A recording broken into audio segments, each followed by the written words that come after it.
Hey everyone, welcome back to YouTube channel JK paramedical info. यहाँ पर आपका जो है वो मोपअप या फिर आप बोल लीजिए सेकंड राउंड काउंसलिंग आपका स्टार्ट होने जा रहा है। वो आपका है जीएनएम लेटरल एंट्री वाले कैंडिडेट्स के लिए।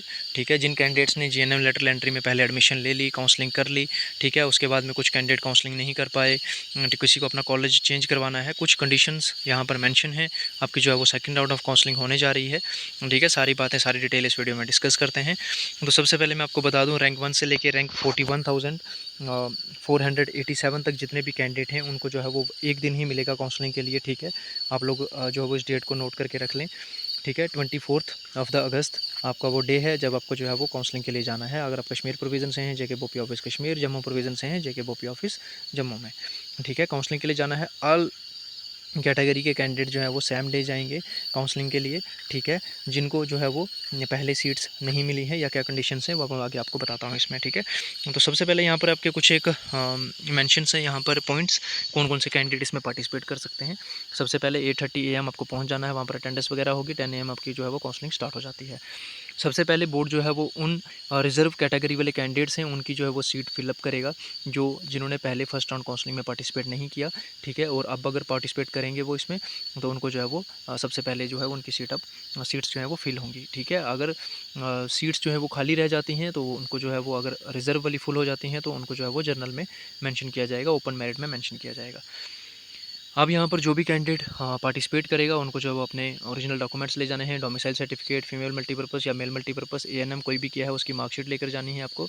वैलिड कैटेगरी सर्टिफिकेट अगर आपने उसमें लगा रखा है तो डोमिसाइल सर्टिफिकेट। ठीक है, उसके बाद में यहाँ पर अगर जो कैंडिडेट फर्स्ट टाइम में जो है वो काउंसलिंग में पार्टिसिपेट कर रहे हैं तो उनको 1000 रुपीज़ जो है वो फ़ी मेंशन वहाँ पर फ़ी वहाँ पर सबमिट करनी होगी, तो आप लोग जो है वो काउंसलिंग में पार्टिसिपेट कर सकते हैं।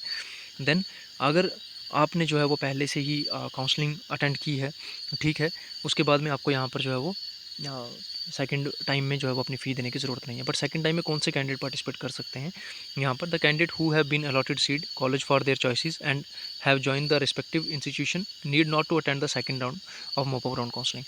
जिनको पहले से ही सीट्स मिल चुकी हैं, अपने कॉलेज से सेटिस्फाइड हैं, उनको जो है वो काउंसलिंग अटेंड करने की कोई भी जहाँ पर ज़रूरत नहीं है। ठीक है, आप लोग जो है वो आराम से जो है वो अपने कॉलेज जब आपकी डेट्स होंगी क्लासेस अटेंड कर सकते हैं।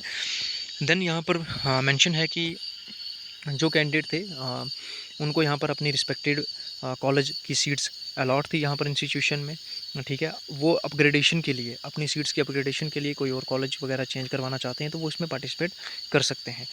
बट यहाँ पर कंडीशन ये है कि आपको जो है वो पहले आपने जिस कॉलेज में एडमिशन, आपको जो सीट मिली थी, आप वहाँ पर गए उस कॉलेज में, आपने एडमिशन करवाई फर्स्ट राउंड काउंसलिंग के बाद में। ठीक है, फ़ी वगैरह सबमिट करवा दी आपने। फ़ी सबमिट करवाने के बाद में आपको जो फ़ी रिसिप्ट मिली होगी कॉलेज से वो आपको साथ लेकर जानी है काउंसलिंग के टाइम में, कि हाँ जी, मैंने फ़र्स्ट टाइम जो है वो जब काउंसलिंग में मेरे को कॉलेज मिला था, रिस्पेक्टेड जो विद इन डेट्स बताई गई थी, मैंने उसमें एडमिशन करवाई और ये रही मेरी फ़ी रिसिप्ट। अब मेरे को अपनी कॉलेज की सीट्स में अपग्रेडेशन करवानी है, तो आप लोग जो है वो उसमें अपग्रेड करवा सकते हैं उसको।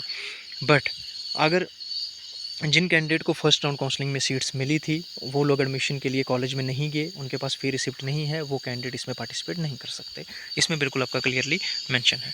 ठीक है, यहाँ पर है, यहाँ पर देखिए, the candidate who have been allotted seat during first round counselling but have failed to join against the said allotted seat college shall not eligible to participate in the physical round of counselling. ठीक है, तो अगर आपको पहले round में seat मिली थी, भाई साहब आप कॉलेज नहीं गए, आपने एडमिशन नहीं करवाई, आपके पास में फ़ी रिसिप्ट नहीं है, तो आप सेकंड राउंड में पार्टिसिपेट नहीं कर सकते। सेकंड राउंड उन कैंडिडेट्स के लिए है जिन्होंने काउंसलिंग फर्स्ट राउंड में अटेंड नहीं की और जो कैंडिडेट अपनी सीट्स अपग्रेडेशन करवाना चाहते हैं आफ्टर एडमिशन। ठीक है, तो उनके लिए यहाँ पर ये जो है मूव अप राउंड है, वो लोग अटेंड कर सकते हैं। बट जिनको सीट्स मिली पहले, वो उन्होंने एडमिशन नहीं करवाई, फ़ी रिसिप्ट नहीं है, तो आप लोग पार्टिसिपेट इसमें नहीं कर सकते। ठीक है, बाकी यहाँ पर कुछ एक पॉइंट्स हैं वो लोग आप खुद से पढ़ सकते हैं। और यहाँ पर आपकी डेट मेंशन है, स्क्रीनशॉट लेकर रख लें इसका। ठीक है, आपको अगर काउंसलिंग के लिए जाना है तो आप लोग सेकंड राउंड में बिल्कुल पार्टिसिपेट कर सकते हैं। कितनी नंबर ऑफ़ सीट्स हैं वो आपको एक दिन पहले पता चलेगा। अगर 24 को आपकी काउंसलिंग है, 23 इवनिंग टाइम में आपको 6 to 7 जो है वो PM आपके पास में एक सीट मैट्रिक्स आएगा, उसमें आपकी कितनी नंबर ऑफ़ सीट्स हैं, चाहे वो 1 सीट है, चाहे 10 हैं, चाहे 100 हैं, कितनी नंबर ऑफ़ सीट्स हैं वो सारी उस दिन ही पता चलेंगी। उससे पहले आपको नहीं पता चल सकता कितनी नंबर ऑफ़ सीट्स अवेलेबल हैं सेकंड राउंड के लिए। ठीक है, और किस कॉलेज में कितनी सीट्स अवेलेबल हैं। तो ये थी सारी डिटेल्स, होप आपको सब कुछ अच्छे से समझ आ गया होगा। ठीक है, हाँ, हमारे साथ अगर आप पहली बार जुड़ रहे हैं तो बेल आइकन को ऑल पे सेट कर लें। लेटेस्ट अपडेट आप लोगों को मिलते रहेंगे। Telegram channel is there, WhatsApp channel is there, join by link below in the description box. Thank you so much.